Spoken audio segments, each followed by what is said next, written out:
There are over 100,000 people who immigrate to New Zealand every year with the intention to make New Zealand their home, leaving behind everything they know as normal day-to-day life and having to learn new ways of doing things, new norms, new cultures, and different values.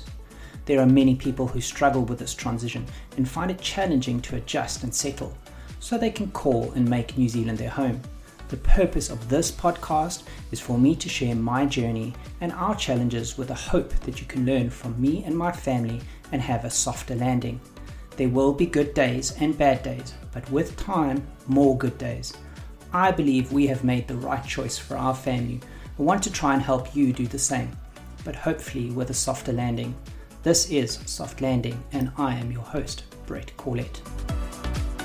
Welcome to this podcast, designed for anyone thinking about, preparing for, or who has just immigrated to New Zealand. Subscribe now so you never miss an episode.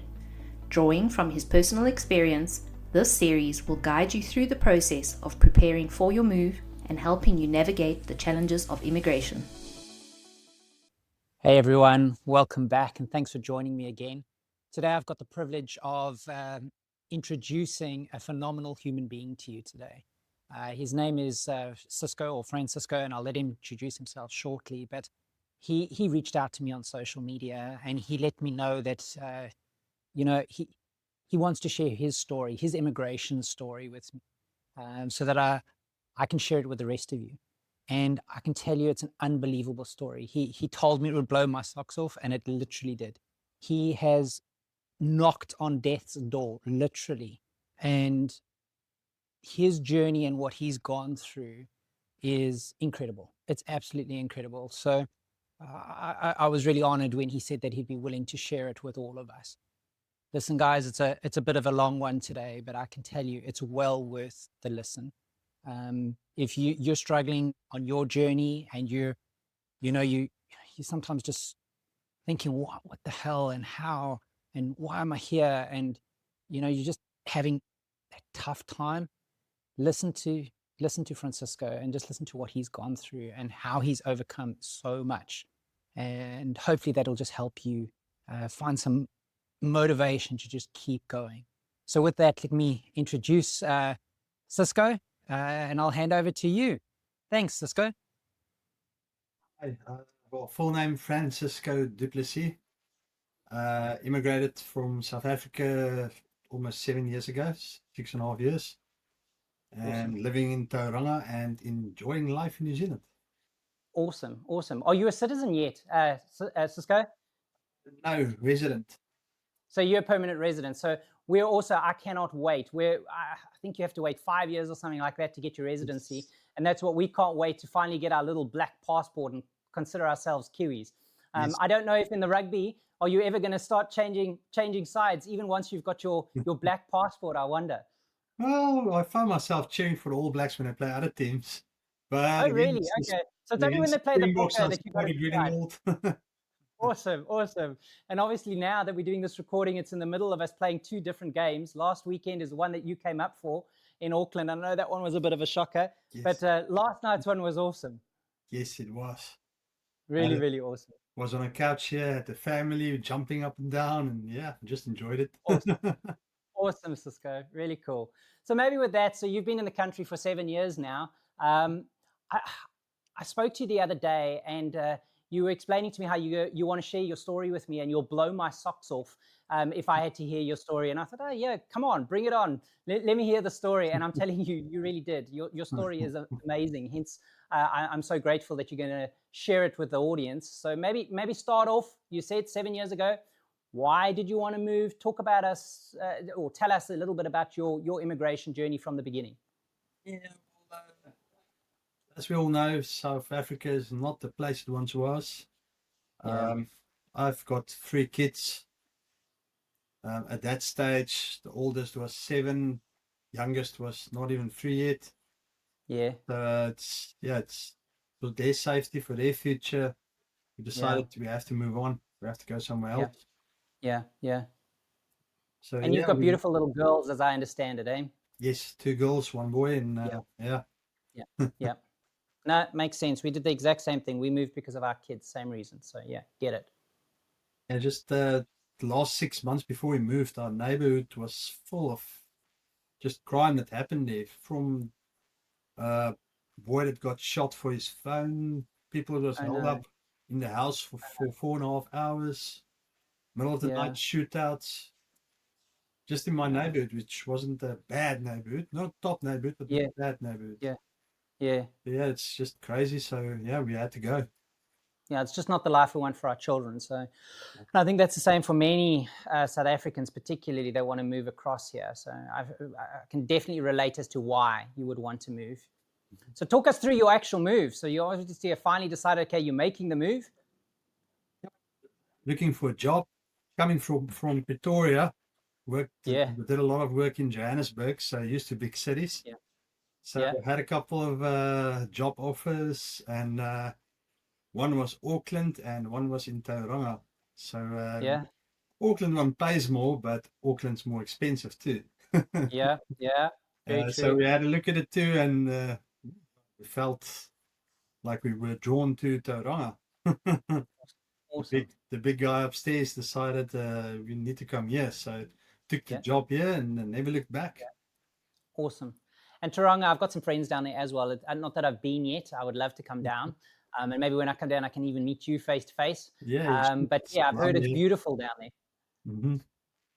Yeah, the Yep. Mount Panganui, live close to the estuary. Actually, Awesome. from my deck upstairs, we can see the mount. Oh, Yeah, yeah. it's good life. That's one thing about New Zealand. They've got some beautiful scenery. I'm not saying South Africa is not beautiful. The bush has got its own beauty and everything like Yes, that, but there is beauty here too, yes, 100%. So you chose Tauranga, hey? yes. Nice, sheltered with the mountains here going around it. So our weather Yeah, is normally better than the other side of the mountain. yeah, Yeah, voted best beaches in for a few years in New Zealand as well. So yeah, yeah. good weather. Awesome. Tell us that you started with your move, and you obviously chose to move to Tauranga with the kids and the family, and that was 7 years ago. And then talk us through actually traveling across, landing, so we can get into your story and the why I think it's so awesome for people to know your journey in moving to New Zealand.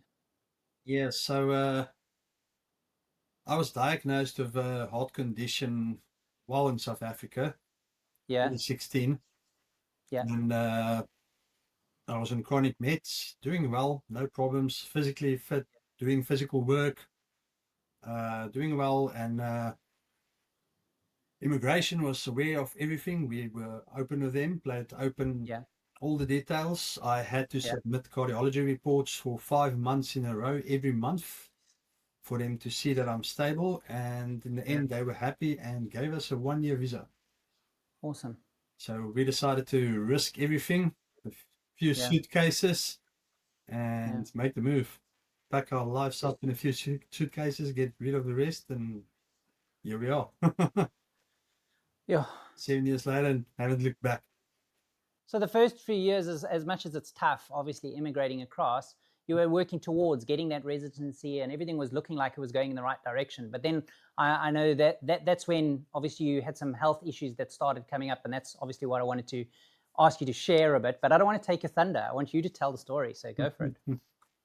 Yeah, so 2022 got my 3 year work visa, and yeah, with that came medical benefits, Yeah, which I want to say I was not here for medical benefits.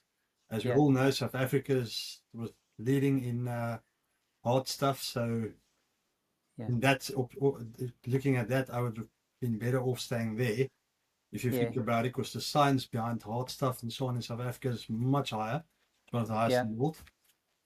Well, the first heart transplant I think was done in South The Africa. first heart transplant was done in South Africa, yes. The successful one. Yes. Yeah. Yeah. Yes, so we came for our kids, just for a better future, Yeah. just Yeah. to have a life. Yeah. Yeah. Yeah. So we were very blessed to be on the COVID visa because we were here during COVID. Oh, geez. We I yes, love the way you say blessed to be here during COVID. All I'm thinking is, oh my goodness, timing. Geez. yeah, so they brought out a special residency visa, 2021 Okay. COVID residency visa. Yeah. So Yeah. we qualified for that and put in Okay. an application for that, and yeah, got it. Yeah. Brilliant. because I was working in essential service, and Yeah. so was Adele as well. Yeah. And yes, they approved our residency visa. Yeah, which is brilliant. So everything was obviously going according to plan, or kind of according to Kind plan. of Never a mind, few you years can't behind trend, but plan COVID, but it was working out where you could actually make this immigration move and eventually be able to settle in New Zealand, which was awesome. But yes. then what happened with your health, Cisko? What happened? Well, suddenly 2022, June, I just suddenly started feeling weaker and weaker. And I remember I was at work and I said to them, listen, something's not right. Yeah. So I went to the doctor and he checked me out and he said, nope, you're going to the hospital. Yeah. And went to the hospital and got And that was admitted. the GP that you went to, right? Just a normal Yes, GP. Yeah. yes. Okay. And Well, I he went to checked the you out GP and and said the it wasn't day looking good. went to the GP and the day after, actually, I went to my cardiologist. I got an appointment because the Okay. GP said I need to see him. He's let him know that I need to see him urgently. So, Okay. and then, straight from the cardiologist's office to the hospital. And where I was admitted and was there for about a week, just over a week. But why? What happened? What did the cardiologist find? I mean, talk us through it Uh, and say, my obviously, you heart, spoke a bit. my heart started failing. It wasn't pumping the way it should anymore. So it was slowly shutting down. And with that, don't have enough blood flow through all my rest of my body and the rest of my organs. And so the rest of the organs started shutting down as well, one by one. So I was in hospital in Tauranga for about a week and went into severe organ failure. Yeah, Um, Cisco, you're like blowing my mind already. And I know I'm hearing the story for the second time. All I'm thinking is you were at work, you just didn't feel 100% well, went to the GP. GP said, no, something's not lacquer. You really got to get to a specialist. Within 24 hours, you go to a specialist. He says, no, you got to get to the hospital. And within a week, you're telling me you're having organ failure. How did, it's just like, how I did you walked not feel? It's just nuts. I walked in there and I could barely walk at the end of the week. But yeah, they So kept me in quickly. observation ward for most of the week, and Yeah. then they finally moved me up to a cardiology, Yeah. and where they checked me for a couple of hours, and then this the first time I ever saw my cardiologist again after Yeah. seeing him before I went to hospital. He walked Yeah. in, sat in the corner on a chair, rubbed his hands through his hair like that, and said, "We don't know what to do anymore." Now that's not something you want to hear while you're lying in No. cardiology. No. Cardio ICU. And then he said, but we do have a plan. I contacted my colleague in Auckland. Yeah. Now, Yeah. Auckland's like the heart authority in New Zealand. Yeah. And they want you up there immediately. So we're arranging a helicopter for you and you will fly up. Jeez. So we Okay. suggest So getting your stuff in order. you're speaking like this is so easy and so normal, but I'm just trying to think it through my head. Okay, so you've seen the GP within 24 hours. You've seen a specialist. Then you're in hospital. A week later, in hospital in Tauranga. Now the specialist has told you he's going to fly you up to Auckland. And just for the Yeah, viewers that don't know New Zealand very well, that's like a 3.5 hour car drive away from Tauranga up to Auckland. plus So minus, hence yeah. the helicopter, roughly. So that's why you need a helicopter to fly up there. So they've now Yeah, they told you wasn't they're sure going if I was going to make it through. The After the transplant cardiologist in Auckland reviewed my file, he to. said to them, "No, we need to get him here as soon as possible." And so yeah, they had to organize a helicopter. So with a helicopter, I can be there in about from that time just over an hour and a half, hour 45 minutes. Gee, so this was dire. This was like they were worried you weren't going to make it, Cisco. Yeah, one was going to make the drive up. Jeez, like. So about 40 minutes later, the helicopter was there. Adele almost missed me. She arrived as they were loading me on a stretcher.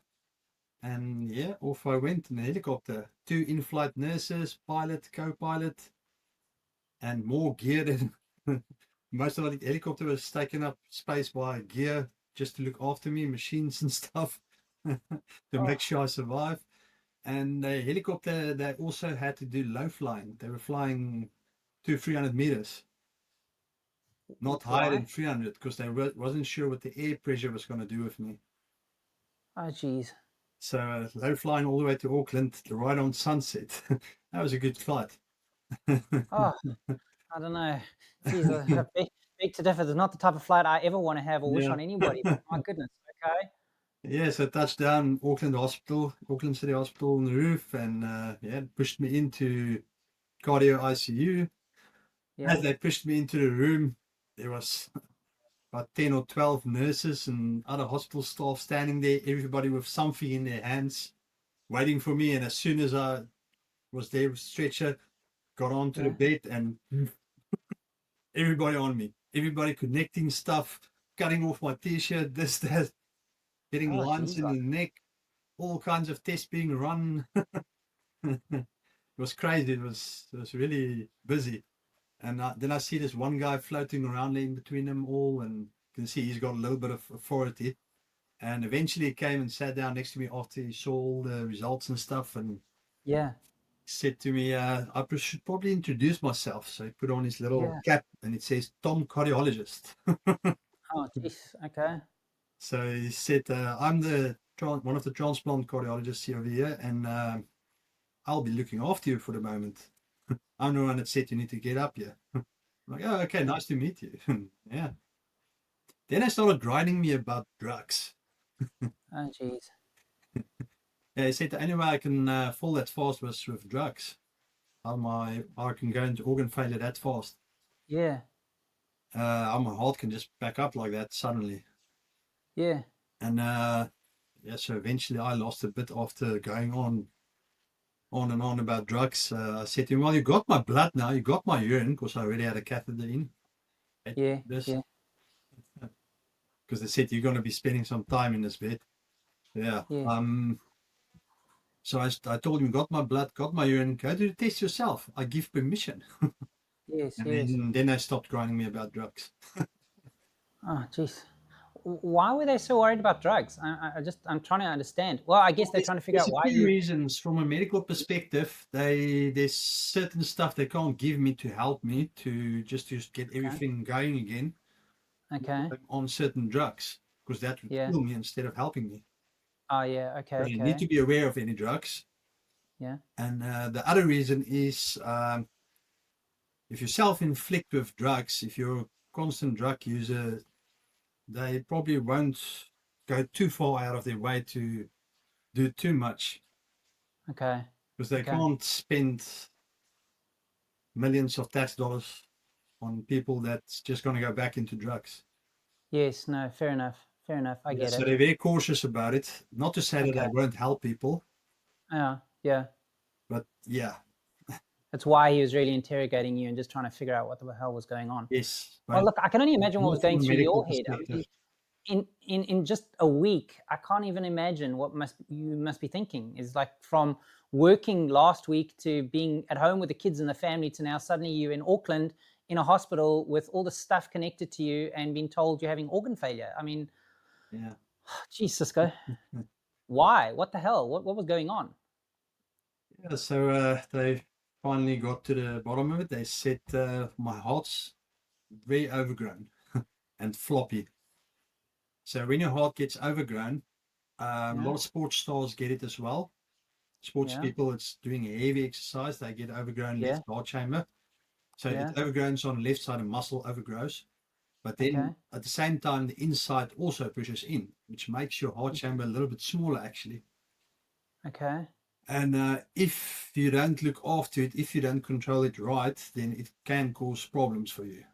And like my heart completely pulled skew, which caused the valves to leak a lot as well. So the valves was Oh, leaking, so the heart was the little bit that it could pump was half of it pushing back, and yeah. yeah, it's just a mess. Oh, geez, Cisko. So I was down to, they normally measure the blood flow that your heart can do in Yeah. ejection fraction, the heart Okay. function percentage. Yes. And normal people is between 50 to 70%. And Yes. I was at that stage down to 14%, about 12%. Oh, geez. Oh, geez. Yeah, so not much was happening. My heart was just sort of vibrating like that. Yeah. Not really doing much.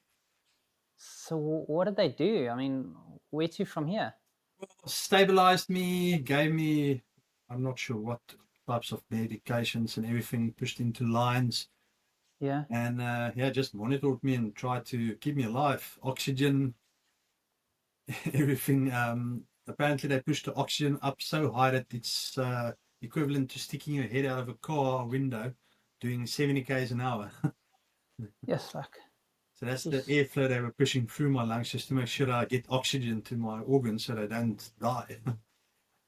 Jeez, Cisko. Okay, so where to from here? I mean, now your wife is obviously stuck in Tauranga with the kids. Yeah, You're up in she thought I was Auckland. going up for some checks in Auckland, just some tests and stuff, and so on to just to see how they can better help me. Yeah. So Tom called her late at night and said, "So when will you be up in Auckland?" So she said, "No, I've got kids and I've got work and so Yeah. on. Maybe the weekend." Yeah. That was a Monday. Yeah. So he's like, "Let me rephrase that for you. I'm not sure if he's gonna make it through the night. Oh, geez, You Cisko. need to get here." Oh, geez. So, but they didn't tell any of this to me at that stage. They're just trying to keep Yeah. me calm, keep me happy. Yeah. Yeah. Yeah, so she quickly rallied the troops. Was blessed with a few good friends, Yeah. and went off with one of my friends to Auckland while the kids went to other friends. Oh, And yeah, so then I started grilling her about drugs. goodness. So Okay. she reaffirmed everything, and then yeah, moved on from there. So the cardiologist Tom also told her that yeah, we're not sure if we can get him to survive 6 months. Jeez, man. But yeah, I think we've got a plan. But yeah, think about it, and we'll talk again tomorrow. So the next day came, and he's like, What was there to think about? All I'm thinking is they've told you only got 6 months. What does he want your wife to think about? Oh my goodness. Jeez, "Yeah, we Cisco. need to get things in order." I mean, if I'm Oh, that sort of thinking. Oh, geez. This is nuts. yeah. Holy moly. Yeah. So the next day he came and said, "Okay, so we were wrong about him making it to 6 months. It's possibly two. He's not going to make 2 weeks." Oh, yes. Like, You know, geez. Like, so first of all, you're happy because hey, they were wrong, and then no, it's 2 weeks, not 6 months. Oh, damn it! did they tell you or were they just talking to your wife? At that stage, Adele was sitting next to me. Oh, so they were talking to both of you and Yes. explaining. Yeah. Geez, I can only And then imagine he what the said, hell was going through your mind when they were telling you all this, uh, sister. "Oh, sort of becomes a blur. I'm Yeah. going to think of my kids." Yeah. Yes. Like, And then he said, "But don't worry, we've got a plan." okay. And Don't so worry. Yeah, he sure. started explaining about LVADs, left, LVADs. Okay. yeah, left ventricle assistance device. Okay. So that's basically a little pump they put on the heart, bypasses the heart, and pumps the blood through your body. Okay. So you're going to Basically, become bionic. yeah, assisting the heart to pump the blood. Okay. And he explained a little bit on how it works, not much. And Yeah. then he said, we're going to have a big meeting about it. And because they have a meeting with everybody, Yeah. surgeons, anesthetists, Yeah. psychologists, everybody's getting involved. They have a big meeting and they all Yeah. decide the future. What's Okay. the plan of action? What are we going to do? Yeah. And so it's good. It's not just one person deciding what to do, Yeah. it's the whole team, which is great. Okay. Okay. And so, yeah, they had the meeting and decided, yep, we need to go ahead with the LVAD. Okay. So I arrived there the 4th of July, Independence Day, Yeah. that Sure. evening.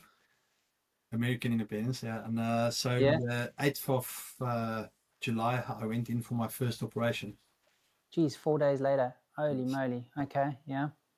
Yeah, so it's a little pump put on the heart, and you have a cable coming out of your stomach to a battery pack, a controller and a battery pack, and yeah, you have to charge batteries and swap them over. You have a little transformer as well, so you can plug it over to the transformer and be directly on Yeah. power. And Jeez. yeah, so there I was, a week and a half About later, a week later, I woke up with this pump, lost a lot of weight. And I was awake for about a day and a half and started crashing again because they put an ECMO on the right heart chamber. Yeah. ECMO is pretty much the same, pumps the blood through your body, but it's an Yeah. external machine, big machine standing at the end of the bed with pipes. Yeah. Yeah. One going into the groin, one going down here. And that just connects up to the heart as well and helps pumping blood through the right side. Jeez. So they were putting on ECMO just to see if my right heart will recover and then only be on an LVAD. Yeah. But after a day and a half, they realized that's not going to happen. It's not going to recover. Oh, So they decided to go ahead with a RVAD. But let me okay. just come back a little bit. When they discussed the VADs with us, they said, Yes. this is a package deal. Okay. It comes with heart transplant. Okay. Now, many countries in the world gives assistance devices like that, but it Yeah. doesn't come with heart transplant. Okay. Now they reckon they give you max about 7 years on a VAD, Okay. and that's it, unless you get a heart transplant. Yeah. Yeah. So, but Okay. So in essence, it's buying you time. In New Zealand, they only use it as a gateway to heart transplant. Okay. So Okay. if you take the VAD, you take the heart transplant. Okay. If you don't take the VAD, then we make you comfortable as much as we can. Try to help you as much as we can, but that's it. Okay. Okay. But obviously, you want the heart transplant. I assume you want to live, right? Yes, because at that stage, I would have not survived heart transplant, even if Yeah. you don't keep hearts on Oh, the shelf. oh, jeez. That reality of hearts is, yeah, we all know what the reality is of where hearts come from. Yeah. Yeah. So, yeah, it's package deal. Take the VAD, take the heart transplant. So, well, Okay. it's not much of a choice for us. Yeah. Jeez. You have to do it.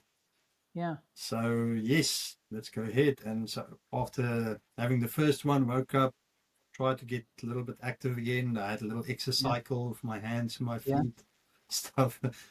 And they said, no, right heart not recovering. So, let's change it. Let's Yeah. go in for another operation, put an RVAD. Yeah. Now they've done a few LVADs and they've done like a handful of RVADs only, but normally it's the left side of the heart that craps out first. Okay. And so there's much more LVADs. Okay. So yeah, not many people with BiVAD, with both of them. Jeez. Like. So at that stage, I was the fourth person in New Zealand to get a BiVAD. Oh, no way. There was a Jeez. new pump that just came out, and so I was the first one on the new pump. New model pump. Jeez, man. So the RVAD was a newer model. LVAD was one of the older models. Yeah. But yeah, so went into theatre. They took off the ECMO, had the RVAD on. As I was still in theatre, they were just finishing up. I crashed again. The LVAD got stuck. Ah. So they've quickly rushed me back, opened up everything, connect life support, trying to save me. I lost a lot of blood, almost all my blood. So Jeez, like. then they found when they took off the ECMO machine, there was a little blood clot on one of the tubes that got loose. Oh. That got stuck in the LVAD, and the LVAD stopped working. Oh, jeez. So yeah, they brought me back. I think I was dead for a little bit. I'm not sure. I got inflicting information on that. Yeah. But yeah, one of the top high up guys confirmed that he said, yeah, you did die for a little bit there, but we got you back. Yes, Cisko. Yeah, got a second pump and a third operation, like 2 operations on top of each other. Just talk me through the timeline. I'm trying to get my mind around this. I'm just trying to think. I'm still thinking, geez, you were in Tauranga, you saw a doctor, within 24 hours you see a specialist, within a week you're from Tauranga to Auckland, and within 4 days of being there, you're having your first operation, But now you're telling me about a second and a third. What is the time frame? How long have you been up in Auckland now? That was about a week and a half up in Auckland. I had a Okay, so second within the first operation. week and a half, you've had how many surgeries? 3. Jeez, like, oh my word. So Oh my word. back to induced coma, and then they had me under for another 2.5 weeks about. So total sleep time with a little bit of awakeness in between was about 3.5 weeks. Shit, man. Cisko? Now you see the movies and these TV shows and so on, these medical programs like Shortland Street and so on. Yeah. The people go into a coma and then a month later they wake up and they sit upright and they eat and all that stuff. No. Don't work that way, not in No. reality. Okay. So for every week you sleep, you lose at least 10% of your muscle. Holy moly. Okay. And it's about 10% of your body weight too. Yeah. So Yes. if you work it out 3.5 weeks, I went down from almost 100 kgs down to 63 kgs the first time they weighed Holy me after moly. I woke up. Holy moly. You were like skin and bone then. Yeah, so I'm 6 foot tall, 1.82 meters. So yeah, Yeah, that is skinny. That is like skin and bone, man. yes, when they lift up my leg, it was just a little piece of skin hanging at the bottom there. You just see the bone. Oh, Jesus, go. And this is just to try to keep you stable enough to try and get a transplant, right? That's what they're trying to do. Keep you alive for that. Try and get my body stronger and healthy again to get a transplant. Because originally, before any of the operations, I wouldn't have survived it, and I wouldn't have made it to a time that a heart would have become available. Because I mean, you never know when you're going to get a heart. Yeah, you don't know when one's going to come. Yeah. And your wife, what was she doing in all this time? All I'm thinking is, you've got 3 little kids back in Tauranga. You've got your wife that's now come up to Auckland. It's 3 weeks in. You've gone through all these surgeries, losing all this weight. You're in ICU, whatever else, induced comas. Yeah, I can only imagine your life. It's like on its head, literally. Yes. So not too long, a few months, about a year before I had this problem now. Yeah. My wife started her own little business, cleaning business, and it started growing and started going better, but still very far from being very profitable. Yeah. And so she was up in Auckland every Monday afternoon or Tuesday morning. She would drive through. Tuesday morning she would drive through and be there till Friday, and then come back home for the weekend. And in this time, the kids will be with friends. In the beginning, she had them all with one family, but I realized that that's a bit hard on a family that's already got 3 kids, and now you get another 3 kids. So unfortunately, I had to split them up between families. So the kids only saw each other at school, a little bit of time they had on break time and so on. And then at night, after school, they split up to different families. That's wow. And then weekends they have with my wife and at home, and then Tuesday mornings she's back to Auckland. Yes, like, man, this is really wow. And I'm just thinking your wife must be a phenomenally strong woman to be able to do that, because like I explained to a lot of people, that just the drive alone is a 3.5, 4 hours either way, back and forth. And you've obviously got your little kids as well. Now they split up between different families. She's worried about you. So she's an incredible woman, surely, as well. So, but a small business as well. She had a few employees by that stage. So, so she could manage it from afar, but it's not easy. Geez, Cisko. So later on, she got a nanny. Yeah. That'll fetch the kids after school, take them home, and then they spend the afternoon there till about 6, and then she would go drop them off at different houses. Just so it was a way to at least get the keys together. Together at home in the afternoons. Yeah. And so it wasn't very easy for me after I woke up and came back to my senses and everything, and that's how it's been going. Yeah, but your family needs you, so that's what had to be done for her to Exactly. be there. And yeah, Yeah, but Cisko, yes, this is like incredible. And I know I'm hearing it for the second time, but it's still incredible. I've got goosebumps just listening to you. So tell me more. You're now obviously at the stage where you've been through all these surgeries, couple of weeks. Your wife is driving back and forth.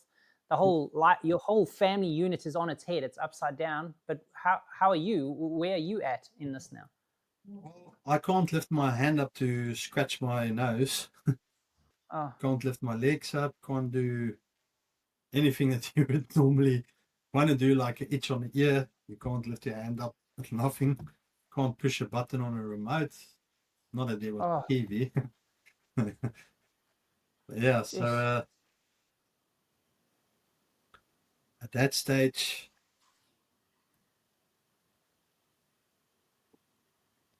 I was looking like that. Geez, Cisko. You were like, wow, that's incredible. So can't talk. Got a trachea in. Still have the scars there. Yeah. Can't lift my arms. Can't do much. They eventually rolled in, as you saw, there's a TV remote. They rolled in the TV on a trolley for me, and I was able to push a button here and there. Oh, But yeah, all the different drugs they had me on as well played tricks on my head. So I saw some funny things. I had a monkey and a snake fighting it out in my room. oh no. Geez, like, Cisko. Yeah, so the hard road started there because now it's recovery time. Tried to build Yeah. up body weight again, muscle weight, learn to walk again, learn to talk again, eat, all of that. So after being in ICU for 2.5, just over 2 months here. Let's just be clear. You haven't had a heart transplant. This is just with those pumps Just a that they've just pump put on my in, old and heart. now you've got to try and rebuild with those. Yeah. Yes. Oh, geez. Yeah, so 2.5, less than 2.5 months in ICU. Having physio just about every day. I dreaded the physio sometimes. I can only imagine. In the beginning, only thing I could put in my mouth was little ice chips, but also not a lot, just a little bit. I was on fluid restriction. They were running dialysis on me 24/7. Oh, geez, Cisko. And then later on, that went down to 8-hour sessions. So 8 hours on, 8 hours off. And then later on, 8 hours a day. And then, yeah, it became less and less from there. Geez, like. I remember about a week before my birthday, I spent my 40th birthday in ICU. Oh. So about a week, 5 days before my birthday, I was nagging everybody there. For my birthday, can I have a small chocolate milkshake, McDonald's milkshake? I was barely allowed to drink any water. I can have a few ice chips. That's it. Oh, I was geez. on a feeding tube in my nose. I had two tubes actually. Yeah. I had one into my stomach, one into my intestines because I was kept on throwing up. One they gave me meds, so they had to put the meds in deeper. So the meds went straight into the intestines, or food went straight into the intestines, and meds went to the stomach. Oh. And yeah, so that started working better. Didn't throw up that much anymore. And those feeding tubes, I can't eat pea soup anymore. Every time I threw up was like really bad pea soup. Oh, at least you can laugh about it now. But geez, I can only imagine when you're going through it. And if all you want for your birthday is and of all the things, a McDonald's chocolate milkshake. I mean, my goodness. Oh, yeah, so my birthday came and the transplant coordinator, she walked in and extra large chocolate milkshake. Yeah. Awesome. Best day of my life, looking at that milkshake. My mouth was watering. Awesome. I took 2 sips of that milkshake. It was horrible. Being on all that meds and stuff, not being able to eat anything for so long, my taste buds and everything is just messed up. I had no sense of taste, nothing. How disappointing. Milkshake did not all those build up. milkshake. Oh, goodness. Okay. Yeah, so I was Oh, very disappointed with that. Well, yeah, okay, but let's jump back one day.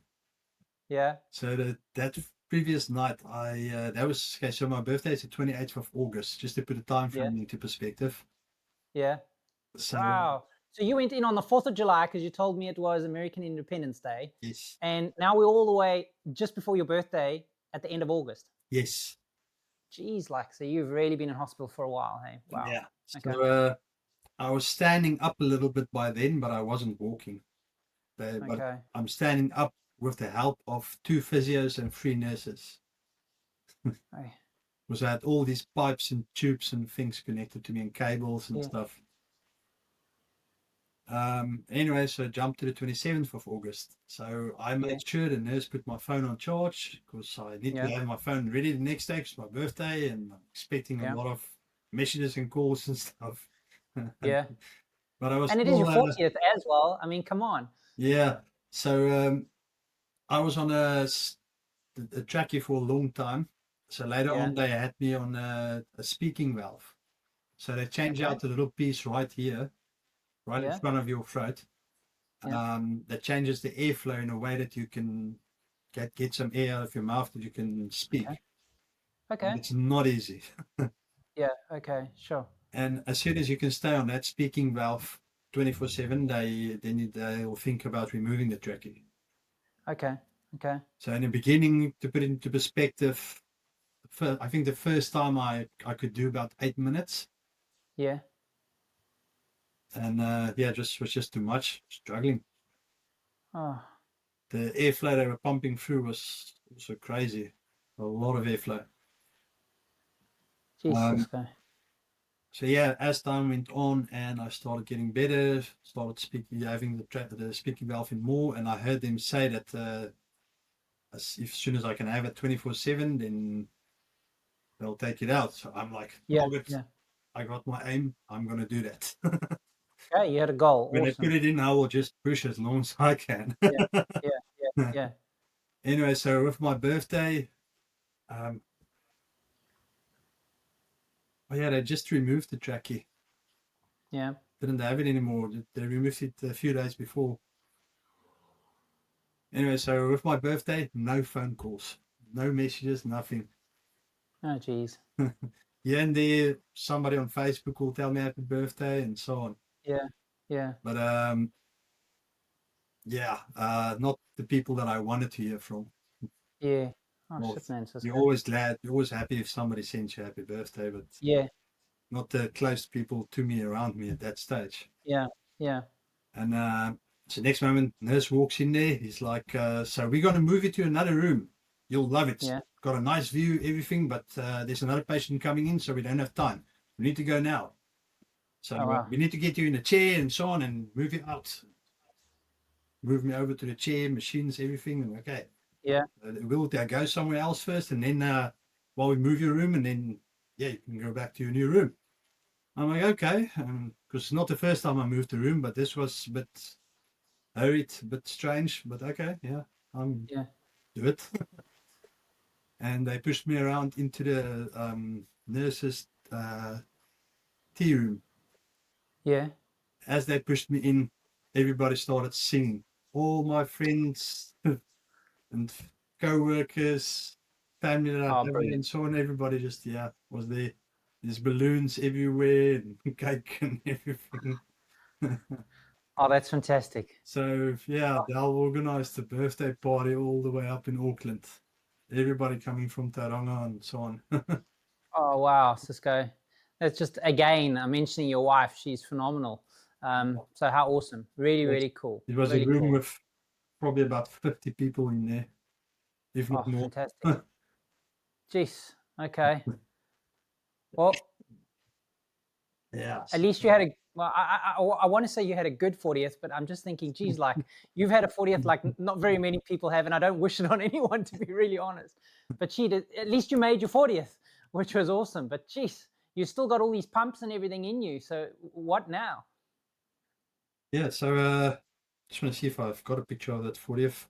I don't think I have it on my phone, on this phone, somewhere else. It's fine. If you send it to me, what I'll do is I'll add it. I can add it in the video. So you can give it Yeah. to me afterwards and I can add it and show everyone, which is really cool. No, all good. So here's a little in-between video. Yeah. Remember I said exercycle and so on? Yeah. That was Yeah. before the second pump. Oh, But you can see and just already you can after a see you've week. lost so much weight there already. Jeez, Yeah, like, just after a week. Yeah, there was a week about, yeah. I went down incredible. from looking like that Yeah. to what you saw me in the bike, with that bike. Yeah. Yeah. So that's a change of sleeping, of being in a coma for a week, just over a week. Yeah. Jeez. So it made Jeez. sense why I say these people in stories sleeping for a month and then they set up. No. Yeah. No, you know the The way- truth. It's definitely not like that. Not at Yeah. all. Jeez. Okay. Anyway, so yeah. Then the day after my birthday, after Yeah. the wonderful, horrible milkshake, they moved me down to a step down ward. So Okay. I was out of ICU. Okay. Well, that's a huge achievement, but sure. Yes. Yeah. Yeah, 29th of, so from 4th of July going into ICU, 29th of August leaving ICU. Yeah. Oh, yeah, it's okay, about 2 months, yeah. Yeah. Yeah. Anyway, so then moved me back down to the step down ward. Yeah. Had my own room there, not Yeah. as many machines and stuff, much quieter. Okay. Okay. Yeah, it was nice. Away Okay. from all the machines and the busy ICU Yeah. life. Yeah. Yeah. Yeah. Roommates coming and going, so now I had my own room. Nice. Physio continued, working hard on that. I took my first steps there in that room, Jeez. also with the help of a bunch of nurses and physios. Yeah. Got a video somewhere, we'll send it to you at once day. Yeah. Yeah. But yeah, it was also not easy. I was there for about 3.5 weeks. Jeez. Just before I left there, I was finally able to take my first shower. Oh. Oh. So I can, Jesus, Cisko. I There's can, so many things going through my head. I'm just thinking, never mind all the months where you couldn't even feed yourself, you couldn't wash yourself and everything, being in ICU, in and out of comas, couldn't eat proper food. Then you move down to a step down ward, but you still got to learn how to walk again, eat again, have a first shower just to be able to, the basic things of looking yeah. after yourself. And a Yeah, your life, toilet, definitely. using a toilet away from the Oh. bedpan, that's pure bliss. Oh, I didn't even think of that. And it's these little things. I know it's The little things. you know, it's embarrassing Just to be to able talk to about, sit on but the it's throne. serious. Jeez, like, oh, geez, Cisko. Jeez. So you really, oh wow, it's incredible. Your life seriously got turned on its head for sure. Yeah, because for those that don't know, when you can't get yourself on a toilet or anything in your hospital bed, they roll you onto your side, they push a bedpan underneath you, and then they roll you back. Oh, oh, And then something you hope then you they never have to experience. put a sheet over you again, and they give you your time. Oh, It is so geez, uncomfortable. I can only imagine. I can only imagine. But you can't Jeez. do anything else because your body Yeah. is not strong enough to do anything else. Oh, Jesus, go. Wow. So the side roll thing was always such a mess, so difficult to get me on the right spot. So I came up with the idea of them lifting my legs up, put the pad Oh, geez. and dropping my legs 10 times easier. Oh. I don't know why they 10 times. do it that way, but yeah. Yeah, yeah, yeah.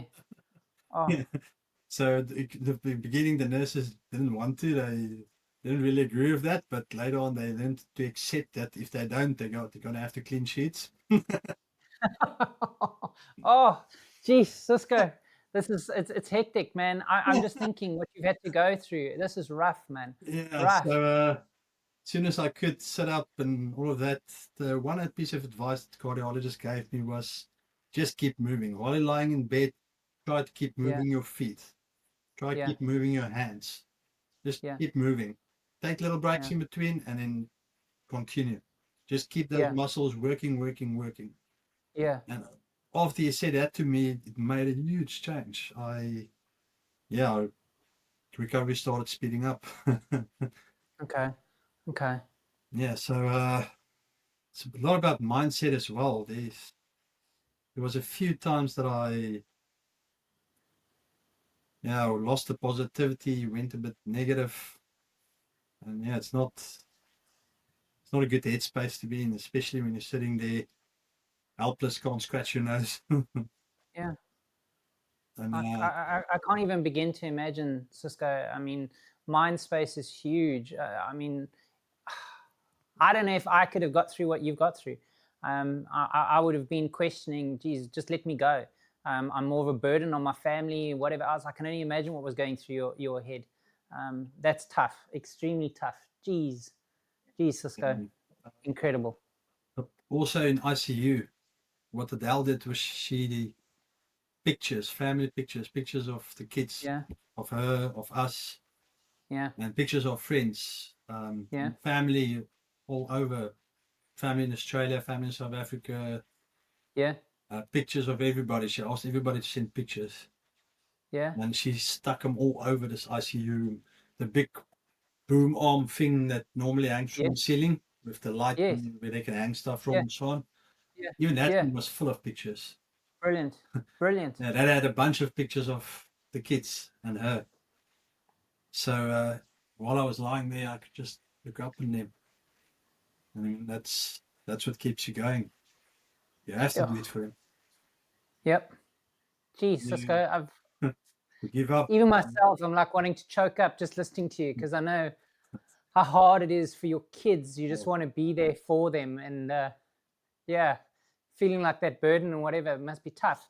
I know, and I don't want to get into it now. We'll talk about it another day. I've briefly told you I also had cancer before my 40th, yeah, so I can tell you it really eats at you. So, but getting back to you, that's incredible what your wife has done, yeah, just to try keep you motivated and keep fighting and keep going.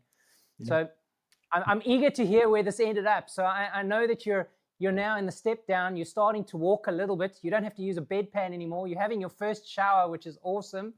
yeah. But you still got all these pipes and stuff connected to you. Well, So what now? the pipes and cables and stuff became less and less over time. Okay. So feeding tubes came out. Um, in the beginning, I had drain pipes as well. So Yeah. I stick a few pipes in around the heart, and that just sucks out after operation, sucks out all the liquid and air and stuff. Yes. Low Yes. pressure pumps that's just ticking away, sucking it out. Yeah. In the beginning, there's four, and over time, they remove one by one. Okay. Um, so yeah, say all the cables, all the things started becoming less and less. After a while Okay. in the step down ward, I didn't even have the full-time monitoring cables on anymore. Okay. Okay. So So everything's what was the smart. timeline now? Because this is after your birthday, so we're in September already. Yes. How long did you stay in the step down for? Because I mean, About 3.5 weeks. gee, okay, okay. And then did you get to go back to Tauranga, or what happened? No, then you go to a rehab. Oh no, you're kidding me. Okay, Yes. jeez. But yeah, Oh, so back to the first shower. So Adele was yeah, there. Every time Adele came up, she can help me wash. yeah, yeah. So before the shower and everything, I could shower and everything. The nurses had to wash you while you're in bed. And Oh, yeah, it's I yeah, can it's only imagine. not fun. Male No. nurses, female nurses, old, young, everybody. You just lie there, turn your head to the side, and it is what it is. Oh, geez, Cisko. Yeah, so that first shower. So Adele was Yeah, inside the bathroom with me just for safety. yeah, yeah, And so the nurses said she must just press the call button when we're done, and then they can come and connect some stuff up again, and yeah, they just do some checks and stuff, and give me my meds. yeah, So as we got out, there's a green button and a red button. The green yeah. one is call the nurse over. The red one is emergency. Oh, geez, don't get confused. You Okay, press the cool. red one. Oh, Big alarm, sirens, everything going. oh. About 5 or 6 nurses within a few Oh, seconds running into my room. It's like, oh, what's geez. happening? What's happening? It's like, Oh, you press the button. Oh, sorry. Wrong button. Oh, geez. Okay, well, good way to test it, but oh my Yes, goodness. no, it was effective. They wanted. Yeah. Oh, geez, Cisko. Yeah, so 3.5 weeks in there, finally walked a little bit and took my first steps there. And as time went on, the weeks went on, started walking with a walker, Yeah. with that walker with wheels and the brakes. Yes, yes. So started walking with that, but also having the physios there with a chair behind me with Yeah. wheels. So Yeah. as soon as I get tired or fall, he just pushes the chair under me. Oh, jeez. Yeah, so yeah, learning to walk and yeah, moving over to the rehab. Now the rehab's not the same place as the hospital. That's Okay. at Green Lane. Okay. Okay. So the rehab center is the rehab for the lung and the heart people. Okay. So I met quite a few lung people as well. There are people Okay. waiting to get on the list to doing tests, people that's already had lung transplants and Yeah. so on as well. And I met a lot of people that's on heart stuff and sorry, Yeah. my daughter gave No worries. anyway, and so yeah, so meeting quite a few people on my journey there. Yeah. Interesting people as well, people struggling, people doing well, and everybody learns from each other. I Yes. must, because you got your rooms for bed, Yeah. you got your own room, your own little bathroom, shower, toilet, everything, and a little kitchen type of thing, just the normal Airbnb thing, kettle, Yes. microwave, so on, little Yes. fridge. And then they have a big communal kitchen and big communal dining area and a lounge with a TV and so on. Oh, And fantastic. Okay. that dining area right across from the kitchen, that's where you learn the most. Okay. You spend so much time there, sitting there talking to other people, to patients. You meet people there that comes up for checkups, like people that's Yeah. 5 years post, 10 years Okay. post. I've met Okay. the first female heart transplant patient in New Zealand. Oh, wow. At Okay. that stage, she was on 33 years already, Jeez. Okay. and she was looking great. Okay. Well, that's awesome that she's still going back there and visiting to try and motivate others to keep fighting and keep going. So Yes. that's phenomenal. Now you go back once a year for checkups. Okay. Well, she was. Okay. She's Even on a, she's 33 on, years later. Okay. Wow. Okay. yeah, she's on 1 year checkups. Okay. At that stage, I'm living there, so I've got my 1 week checkups. Yeah. Yeah. No, I'm lying. I had to see the doctor twice a week at that stage. Okay. Okay. And then you have physio 3 times a week. Jeez. Now, Okay. the difference between the hospital physios and the rehab physios is Yeah. this big. Okay. The physios In what way? rehab do Yeah. not mess around. Okay. Okay. The physio at the rehab is like you working, it's a gym. Okay. Okay. So they're really pushing you hard. Yeah, so you doing all kinds of exercises and stuff, but you start off with a 6 minute walk test to see where Yeah. you are, what's your level. Yeah. So basically 6 minutes, see how much meters you can make, how many meters you can go. So Yeah. you're up and down, up and down, up and down, and the lap is a certain amount of meterage, and they just Yeah. count the laps and then work it out. Okay. So that's your baseline where you start off at, and then later Yeah. on, every 2 weeks they do a new 6 minute test Okay. to see where you're at. So you're doing your training. You're doing your training. They're trying to build you up. They got to get you sorted out so that you can get on with it. So awesome. Yeah. Okay. Now physio days is the afternoons after physio. The rehab is quiet. Okay. Everybody's tired and broken. I can only Those imagine. physios, Okay. they work you hard. Yeah. But Now, yeah, with you in the sit down and you've done all this physio, that's getting you up towards close to Christmas now. no, that's okay. So I went to the rehab in September, Yeah. but close to end of September somewhere. Yeah. And then was in rehab till I think the 20th, 22nd of October, somewhere there, I think. Okay. Okay. Might be a little bit later, 26th, end of Yeah. October somewhere. Yeah. And yeah, then I finally went home. But they first give you a trial run over a weekend. Okay. So you get a weekend pass and you go home. And, but they contact your doctors here, hospital here, everything. Everybody's aware. Your name is on screen, on list for Okay. any ambulance calls.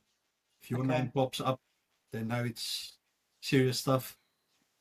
Yeah. So it's big thing that they organize. It's not just you go home for a weekend. It's Yeah. Yeah. Okay. organization of a lot of services. Yes. Yes. Okay.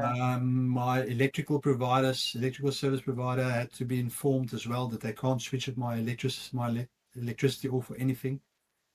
Oh Because I wow. was medically dependent on it because I had the two little Yeah. pumps, I had my battery packs, need to Yes. charge batteries, and at night I go over onto the electrical. Yes.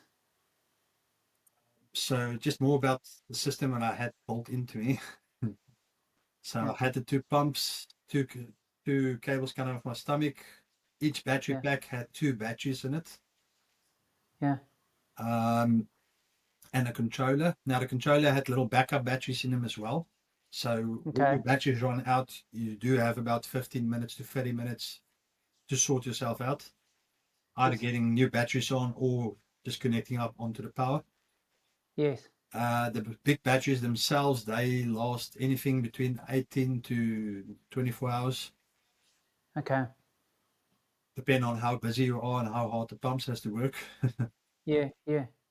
um, and yeah, so that was life then from there. I have these two wounds here in my stomach, cables coming out, Yeah. and I have to keep Yeah. them clean. Jeez. So every day is clean the wounds, put new bandages on. Because once you get infection there and the infection starts creeping up on that cable to Yes. sides, then it's big problems. Oh, geez, Cisko. This has already been such a long process and like recovery from where you were, but at least you're now getting to where you can go home and be with your kids and your family again. Yeah. Yep. Even although you have wires coming out of you and batteries and all the rest of it, but at least you're getting to a point where you can Yes. actually, I wouldn't say go home to a normal life, because I'm guessing you can't go back to working like normal. No. Everything is going to be so different when you go Yes. back home. Yes, it was. So I was still off work. We're really blessed to have good friends, supportive friends. Yeah. My parents stepped in as well. I know there was a WhatsApp group created. There was people from all over the world on that. So they'll will just update on that. And I've heard stories and photos and videos and stuff of people in Dubai, in the USA, prayer groups for me. It's Yes. humbling to see all Yeah. that, to hear all that, to get all these people that you don't know praying for Well, you. I can already tell you through what you've just told me thus far, and we haven't even got to the rest of your story, is God definitely had a plan for you. It's Yes. not your time, that's for sure. Yep. You got way more to do here for sure. Yeah. So, yeah, finally a week later after the first visit, which was awesome to be home, to be on my own couch. Yeah, yeah. I can only imagine. Yeah, so went back to the Harvey Towers, was there for another week, and finally the physio signed off. Okay. Now, to put into perspective, at that stage, I could do my 6 minute walk test was 400 and I think 16 meters. Yeah, yeah. So they want you to be over 400 meters before they sign Okay, off. okay. Yeah, so I made my first one was 208 or something. Okay. So big difference, doubled in the 3.5 weeks that I was there. Yeah. Well done. You really pushed through. So Yeah. you had a goal and you did your bit. So Yep. awesome. So went home and was at home for about 10 days, and then my parents came to visit from Aussie. Oh, awesome. Yeah, and they were kind enough to bring me a present called Yeah. COVID. Oh, you're kidding me. So Oh, I was just about to that following week, I would have gone for my checkup again. Yes. Well, every week I had to go for my checkup, but that following week with a checkup, they would have put me active on the transplant list. Ah. So I would have went active on a list, and Yes. then I got COVID, so couldn't go active on Ah. the list. Then I Oh, had a geez. 7-week step down period. Ah. So yeah, there I was at home, my COVID, parents there, couldn't do anything. Not that I could do much, but yeah, couldn't do anything Yeah. for them, just sitting at home because everybody's got COVID. Oh, geez. It just Yeah. your luck, geez, Cisko. And that was my Well, second. That was my I'm glad you were able time to get having. over COVID at least, because I can only imagine your system and you couldn't have been very strong and resistant to COVID. Yeah. So, but that was my second time having COVID. Oh, you're kidding me. Oh my goodness. Yeah. Okay. Anyway, so at home, enjoying life, and the 4th of January 2023, I went active on a list. Oh, Finally. geez. Okay. So finally. Okay. Yep. So I've been working hard on gaining muscle exercises at home, little weights and everything. The kids Yep. laughing at me with my 1 kg weight. Oh, shame, man. Later Shame, on, I Cisko. upgraded to 2 kgs. Oh, wow. Yeah. Do 10 and I'm huffing and puffing. Oh, geez. Laughing, but yeah, it's fun. Anyway, and so yeah, went active on a list, and I couldn't wait to get back to work. I just wanted to get back to work. Yeah. And Adele's business has been steadily growing. After I Yeah. woke up from a 3.5 week sleep, I was amazed at where she was at. She bought another company vehicle, employed more Yeah. staff, all while spending time in Auckland most of the week. Yeah. Incredible. Incredible. Yeah, so Lord blessed us with business running good and growing. Yeah. Yeah. Anyway, and the kids was happy. They tired with sleepovers. They didn't. Yeah, I'm sure. Still, they're only starting to feel like having sleepovers maybe at friends. Yeah. It's Oh. like 2.5, 3 years ago. Oh, but you can only, I can fully understand with what they've gone through. So yeah, 100%. Yeah, so they don't like sleepovers. But yeah, so 23rd of January, my work finally found a way for me to go back to work Oh, brilliant. in a consultant position. Okay. But yeah, I'll be there at work at least, and because I'm doing HVAC, air conditioning, yeah. refrigeration, so I Yeah. can't be on the tools. But yeah, I can be Yeah. at the office, designing and stuff like that. Yeah. So that Monday morning, early, sitting there on my bed, putting on my work shit, getting ready for work, excited. And my phone rings. Like, who will call me this early in the morning? Just after 6. That's 6:20, somewhere there. And it's there was Helen. She's the head transplant coordinator in Auckland. Yeah. Yeah. And she goes, Cisko, you need to get yourself to Auckland, mate. We might have something for you here. Oh, no way. So the shock it goes for you at that stage, like, oh crap, here we go again.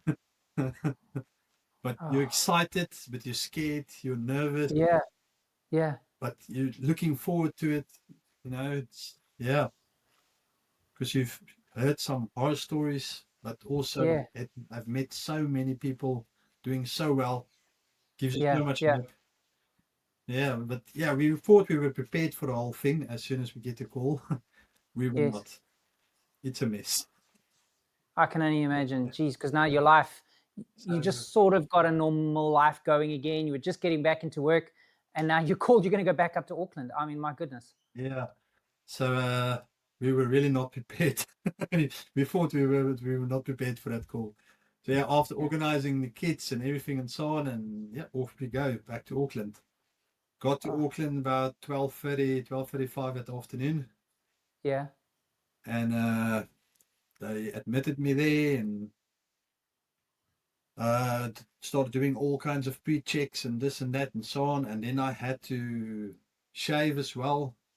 So everything from here down to your knees has to go. Oh, goodness.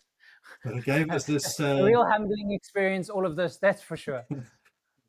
So they gave us this orange and white clippers, but it's got like a sheep shear half round blade thing on it, Yeah, but small, just small. And yeah, so yeah. Adele's sitting there Yeah.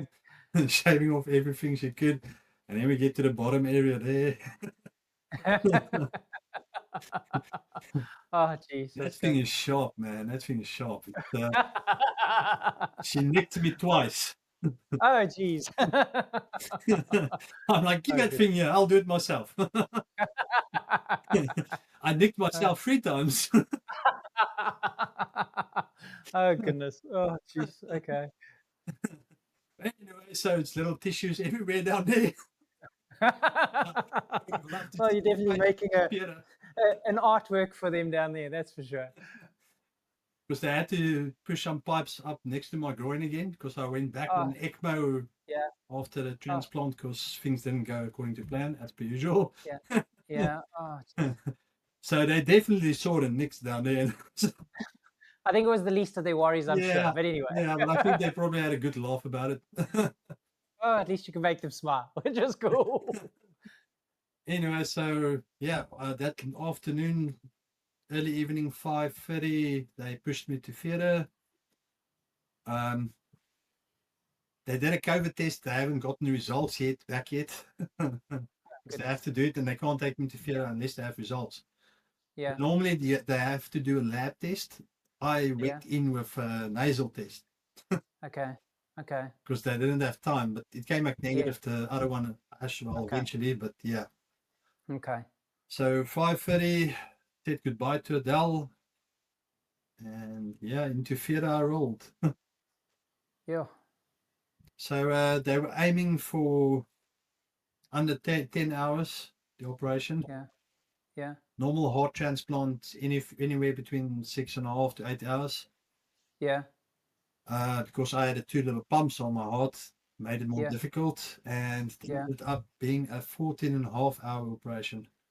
Jesus, Cisko, you do nothing simple. No. Nothing simple. That's what they kept on telling me. So there the one certain section of the transplant where they have to get the new heart from somewhere to inside and connect it and going.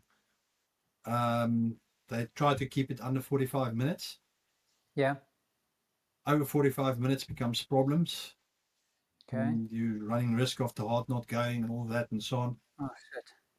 Yeah. So with me, they went to about an hour and a half. Oh, geez.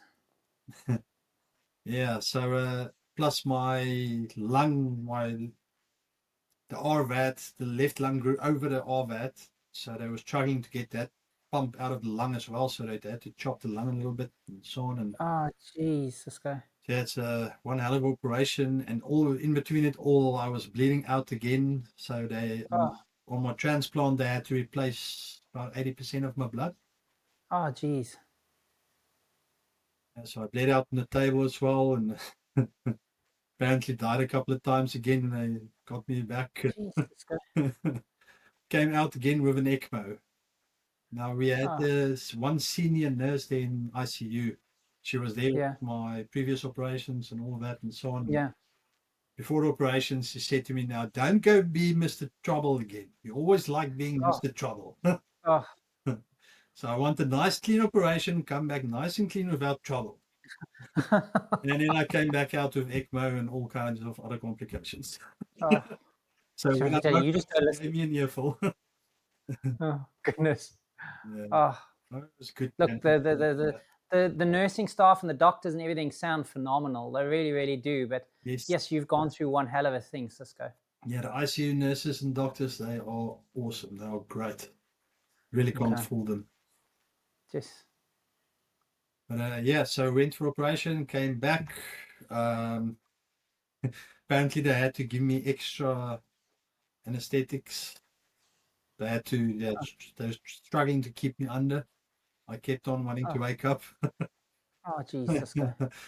Jeez. So some of You the didn't make it nurses, easy on them, that's for sure. some of the nurses said I gave everybody a good laugh as well when I came out of theatre. I don't remember any of this. But Yeah, yeah. they said when they rolled me back into ICU, I was lying there. Everybody said, "Oh, Cisko's back, Cisko's back," and I was just lying there, thumbs Oh, up to jeez. everybody. Oh, jeez. And then they had to give me extra doses again, trying to get me stay under. Oh, jeez, Cisko. Yeah, so normally people sleep 2-3 days after heart transplant. I was Yeah. 6.5 days. And I woke Jeez, up. like. Yeah. They had me wake up 6.5 days. So ECMO machine was off again. All of that. And then yeah, Adele came over, and I still remember. In the beginning, I didn't believe them.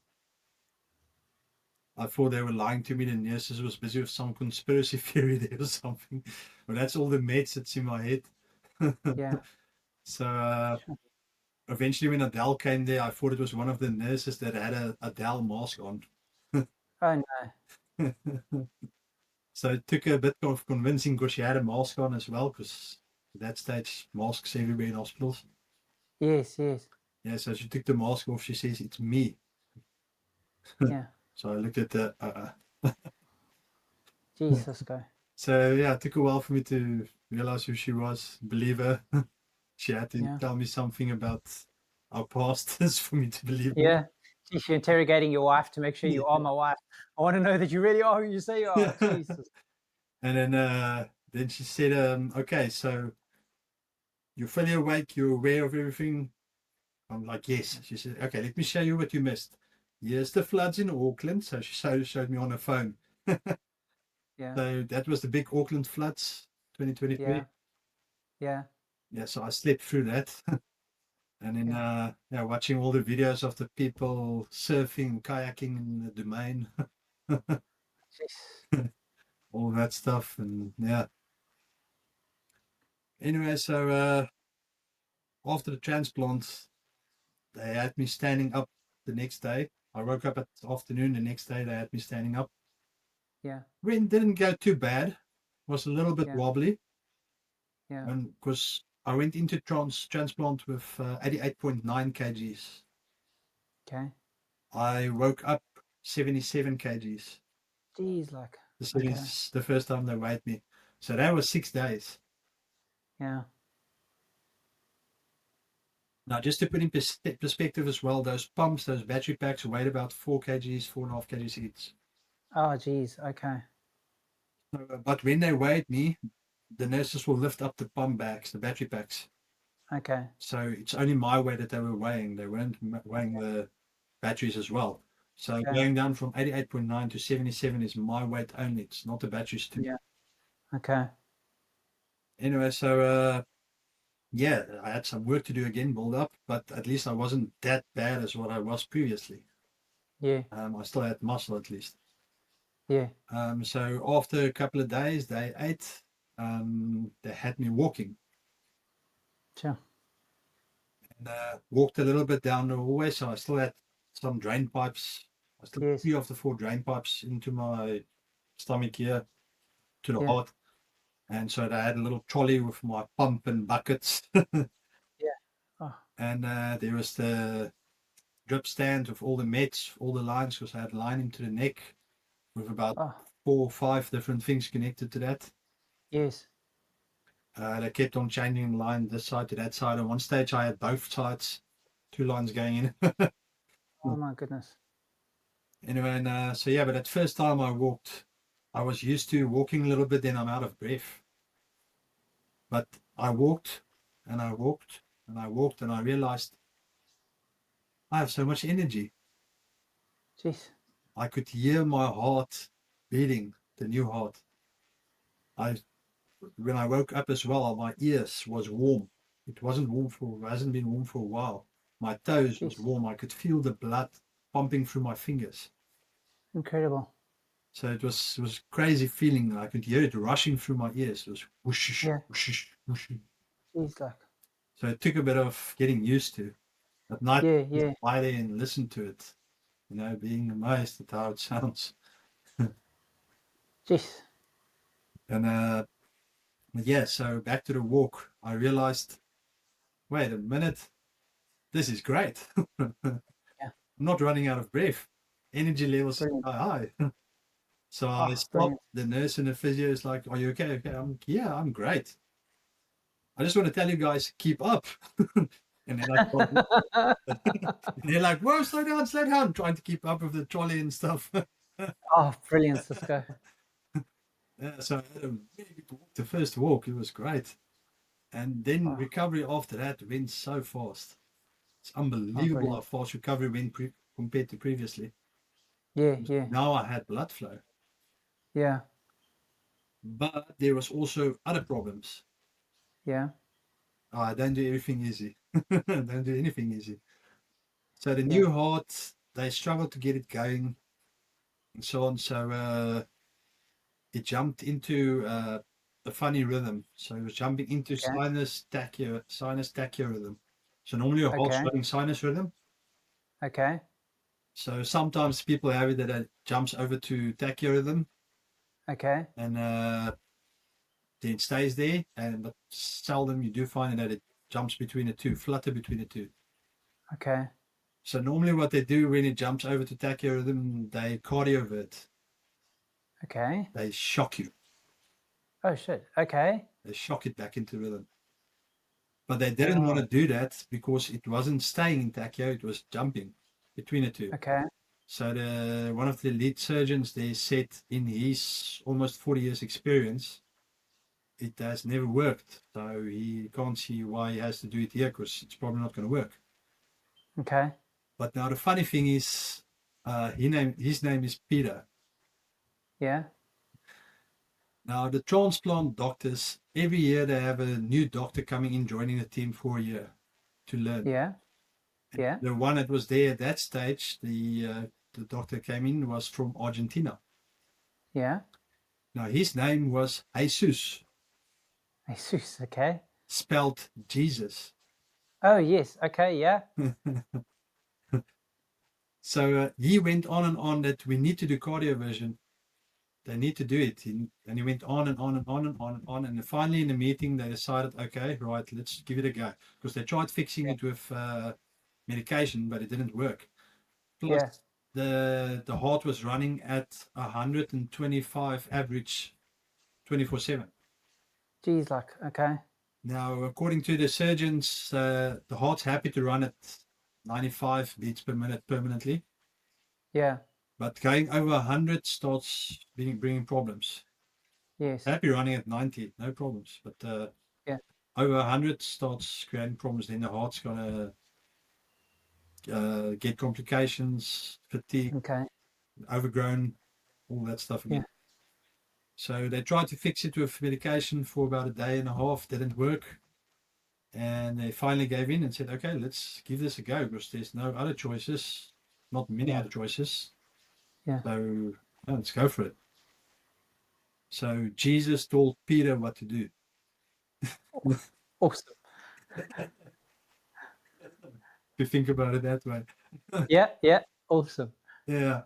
So I was lying there the day after when they were going to do the cardioversion. So I Yeah, had three nurses next to me. Two was hooking up the machine, putting on the big stickers and stuff. One year, one yeah, year. So I'm yeah, connecting all the cables and stuff. I had a doctor sitting here at my head, fitting the mask and all of that, and oxygen and stuff. Two senior nurses there as well, and everybody had stuff in their hands and busy and so on. And so this doctor tunes the nurses here. Okay, let's set that machine to 100. Maybe put it on 120. We'll just ask Peter when he comes in. okay. And next moment Peter walks in, but he looks irritated because he really didn't want to do this.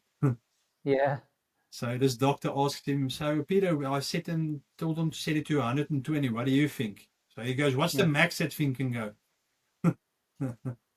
So the nurse looks and she says, 200. He says, that's what I want.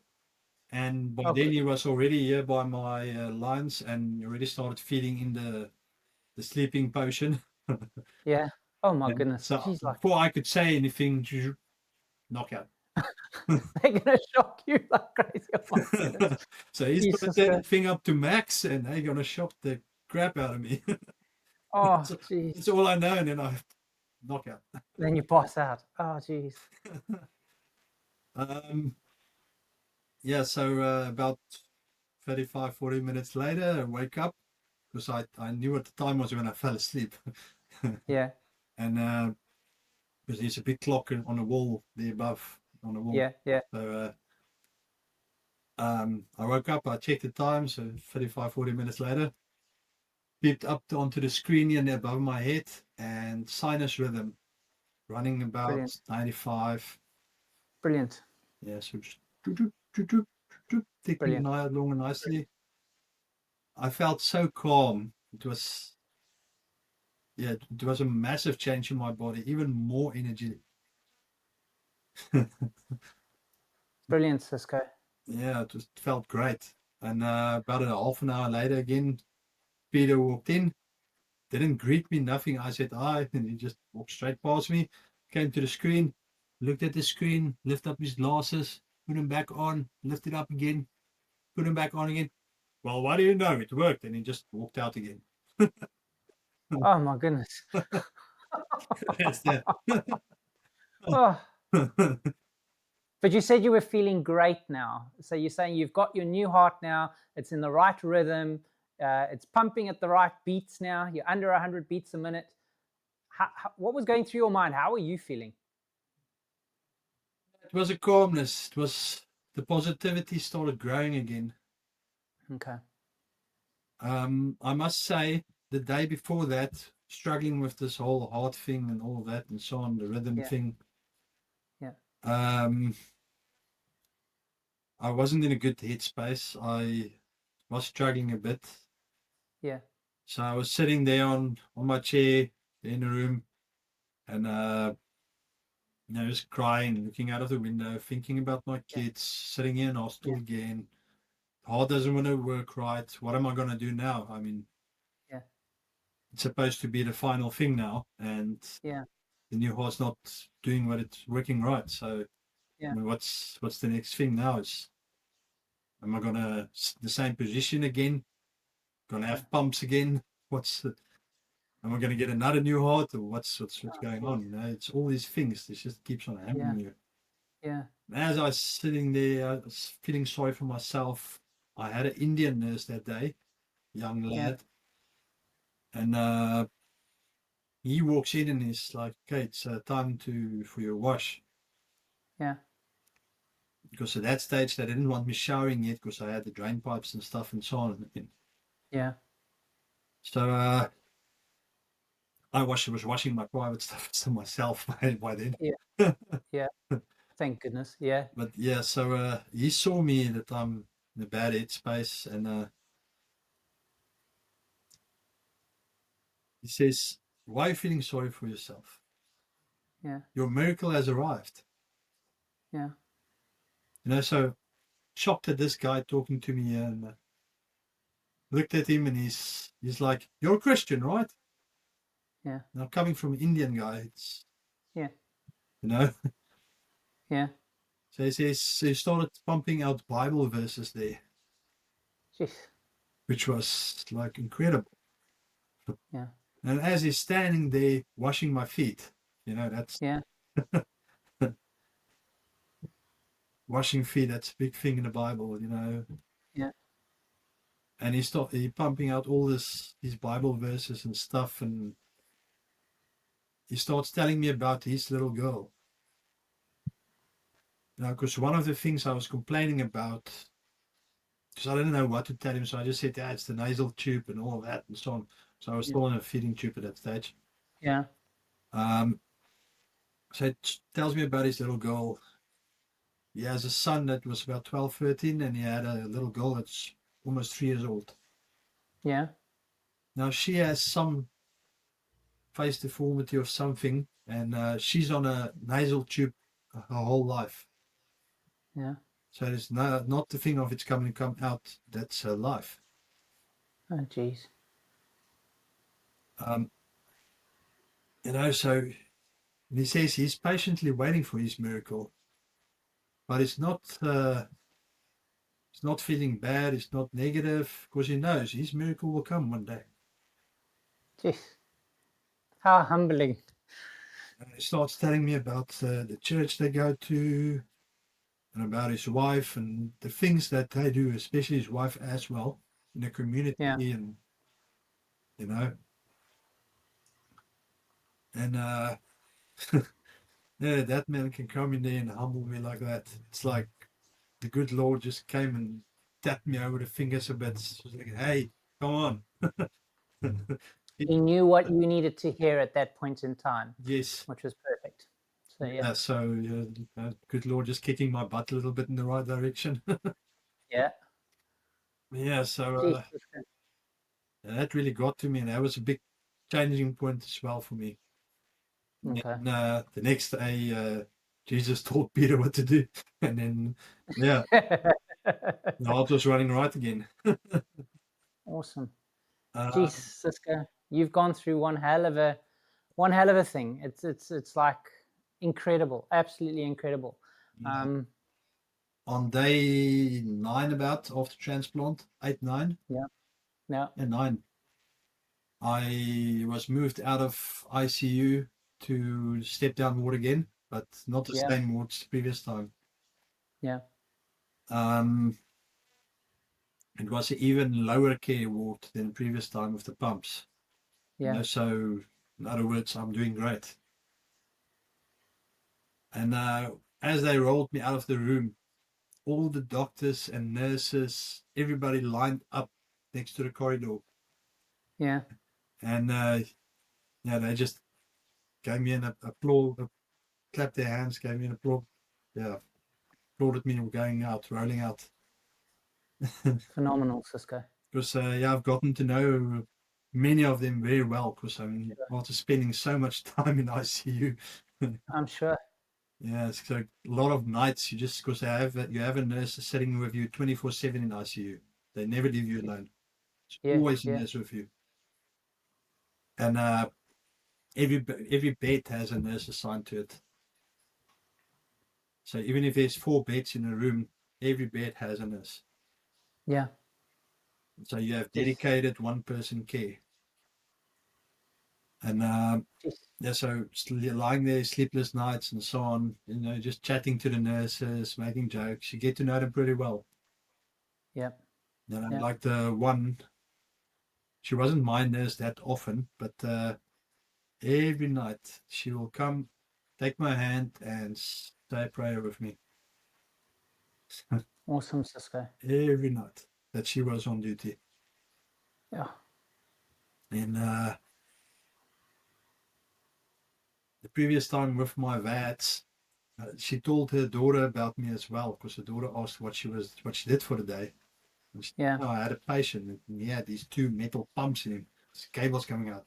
So she said, so he's sort of Iron Man. Sort of Iron Man. I was thinking about the same thing earlier when you were saying it. I thought, geez, he's like a Bionic Man. He's like Iron Man. He really is. He needs those things around his heart to keep him going. Yeah. So unbelievable. Because it's connected to a battery, same as Iron Man in the Yeah. beginning of that Yeah. thing, connected Yeah. to a battery. Brilliant, Cisko. So she actually sent me for my birthday as well, when I had my birthday in ICU, Yeah. a little Lego bolt thing with Iron Man's face, Fantastic. the red and gold thing. So I Yeah. could sit Yeah. there and bolt that. It's like a little Jeez, photo Cisko. frame thing. It's incredible. Just your whole journey is absolutely incredible. Yeah. But now tell me, So you're now now, at the end of all of this. You finally got your heart transplant. You finally got a good rhythm, good beat going with your heart now. yep. You're feeling great. Where to from there? So I was in a step down ward for 4 days. Yeah. I got in there the Tuesday, and that Friday I moved over to the rehab. Gee. So And how long were you in total rehab for? total about 14 days. Yeah. Yeah, 14 days, 13 days. I from transplant, and then I went to rehab. Jeez. Um, At a rehab center, again, 3.5 weeks. The transplant coordinator, Jamie, he came and sat down with all my meds because now I was on oral medication. Yeah. So he went through all my meds and what I need to do, do's and don'ts, what works well, what doesn't work, Yeah. just Yeah. guidelines, Yeah. what to eat, what not to eat, Yeah. general things that you need to know, you need to live with for the rest of your life. And at that stage, I was on 23 tablets in the morning and 15 at night. Oh, goodness. Anyway, so he sat there with me and so on. And so I asked him, how long do you think I'm going to be in rehab for? So he said, well, 6 to 8 weeks. Okay. So I looked at him. I was thinking 2 weeks and I'm out of here. So he laughed at me and he said, I know you, Cisko. I know you. You are very motivated. You'll probably make it work. Awesome. Well, it wasn't 2 weeks, but yeah, 3 weeks, 3.5 weeks, and I was out. Still half the time. So well done, Cisko. Yeah. Awesome. Yeah, had a visit again at home and went back and yeah, went home permanently. But at the beginning, I Fantastic. went up to Auckland every week Yeah. for checkup. Yeah. For the first 2 weeks, then it was on a 2 weekly cycle. Yeah. I had biopsies every Yeah. 2 weeks. So every 2 weeks, Yeah. interfere, stick a finger Yeah. in the artery all the way into your heart. Little crocodile clamp, take little bites out of the new heart. They give you a heart and they take it back piece by piece. Oh, Yeah, goodness. so they take about 4 or 5 samples out of the heart, like little tiny, small little size Yeah. chips. Yeah. And then send it to the lab, and then they check your rejection levels and Okay. just the quality of the meat Yeah. to see that the meat's doing well, basically. Oh, goodness, Cisko. Okay. Yeah, so yeah, biopsies, check your rejection levels and stuff, and yeah, you stay there for a couple of days and then back home. And Sure. then it became 3 weeks, 4 weeks, monthly, yeah, monthly, 2 monthly, and then yeah, at the moment I'm on 6 monthly, Brilliant. 2.5 Brilliant, weeks. Cisko. And life, how is life now? Are you like almost a normal life doing what you want or? Yeah, back to mountain biking, doing crazy stuff. Well, the last Yeah. few months I've been struggling a little bit with sinus infections. I had COVID Okay. again, but I've had COVID already after Oh, transplant geez. already. So Yeah. this was my 4th time now I had COVID. Yeah. So much for having a Oh, vaccine and geez. 2 boosters, right? Yeah. Geez, bugger, man. Yeah, so COVID 4 times already. So yeah, this year has been a bit tough, this winter and so on, but yeah, Yeah. I'm Yeah. to the end of it now. Much better again. Yeah, last year I was in the Waka 100 mountain bike race. I didn't do Yeah. the 100K race. I did the 25K e-bike race. The Okay. year before Okay. that, I did the 25K normal bike race. Jeez. Anyway, and so last year with the e-bike race, I was actually doing well. I just wanted to have a good race, but then the competitive Yeah. spirit in me jumped up and Yeah. started off with a bang and just pushed through. And in the first 3, 4Ks, I overtook so many people. And Brilliant. then I realized I was chasing the leaders, and I couldn't catch them. They were very fast. I wasn't Yeah. exactly sure of my position, but I knew I was in the front group somewhere. Yeah. Yeah. I mean, out of a few hundred riders. Yeah. And I was less than 2Ks from the end on a little normal down roll. The stick Yeah. got caught in my front wheel and I had a bit of an accident. Oh no, Cisko. So broke my wrist, Ah.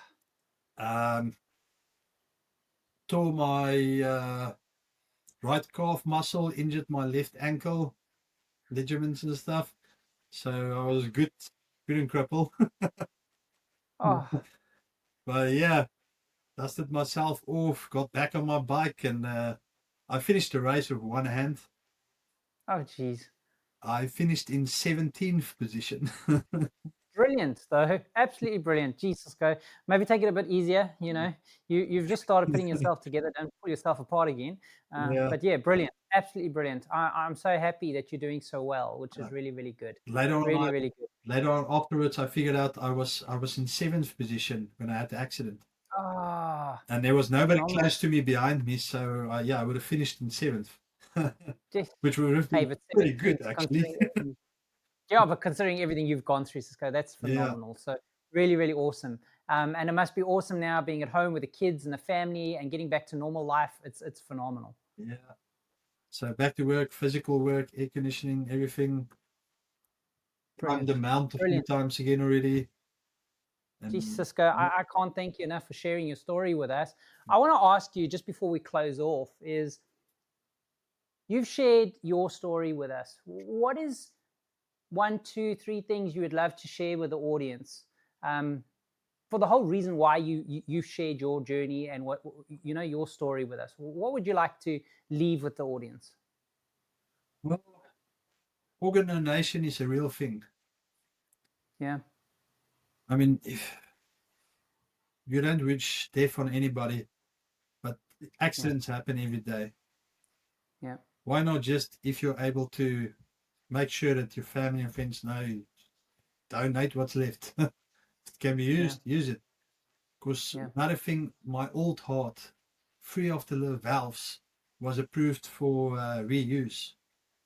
Okay. And in the next 3 months, about 2.5 months after the operation, after the transplant, I was informed every time that one of them was used. So Brilliant. 2 toddlers or two toddlers and a baby was saved. Oh, awesome. My old Cisko. valves. So what comes around goes around. I was asked if I want to donate anything on my heart, and I said, well, if there's anything usable, go for it. Yeah. And look at that, saved 3 little kids' lives. Fantastic, Cisko. So organ donation awareness, just have that chat to your family and friends. Yeah. Awesome. And then the other thing is just keep a positive mindset. What I've found in ICU and all of that, even though I lost it a little bit sometimes as well, was I saw the people that stayed in negative. They were the ones that was really struggling. The people that didn't get better, that didn't make it. Yeah. Most of them was so negative. Yeah. And the ones that's positive, you can see them excel. They just went from strength to strength. So keep a positive mindset. Doesn't matter what you do, just stay positive, friendly and helpful. Yeah. Absolutely The awesome. last thing, Yeah. I don't think I would have made us through without faith. Yeah. I've got so many stories I can share. Yeah. Testimonies of things that happened with this whole hard journey, even in South Africa, about how unexplainable reasons, unexplainable ways, how I made it through. There must be another reason why I'm still here, still working on finding that out. For sure. Yeah. For sure. Cisko, geez, just thank you. Look, all 3 reasons. I think organ donation to save somebody else's life, if you've got that opportunity, for sure, 100%. I mean, you and I don't mean it in a disrespectful way, but you wouldn't be here today if that family didn't give up the heart they did, which has literally given you life. So it just shows, and then your heart is saving little kids as well. So it just shows you organ donation is huge. And then what you've said about mindset, geez, Cisko, that's, I've said it often to my son. I can see sometimes he gets those negative days. It's trying to remind him, mindset is where it begins. It's like planting that positive seed, and then it sprouts from there. If you're planting negative seeds, you're just going to sprout negative thoughts, and it's all going to go pear-shaped. You really want it to be a seed of positive and grow it from there. And then faith, 100%. There's definitely a reason you're here, Cisko. I hope you find it. I'm sure it's definitely for your kids as well, but I'm sure there's more to it, because there's, I don't know, you're not done here. Nope. Considering everything you've gone through, you're not, no ways. God doesn't want you yet. He's got plans for you for sure. Yeah. I'll try my best to figure that out. Awesome. In the meantime, I'm just trying to do my best. That's all we can do.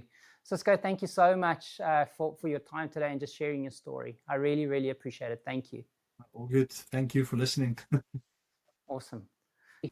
If you're planning on moving to or have just immigrated to New Zealand, Soft Landing is the place for you. My name is Brett Corlett, and my family and I immigrated to New Zealand in February 2023. The content on my page is designed for anyone preparing to or has just immigrated to New Zealand. Drawing on my personal experience, you will find how-to guides that will help you be better prepared for your move to New Zealand. I also share my story and personal journey so you can learn from my mistakes and have a softer landing than we did. How can you help? Subscribe and turn on notifications so you don't miss any new content or episodes. And by sharing it, you'll help me reach as many New Zealand immigrants as possible so we can make New Zealand home together.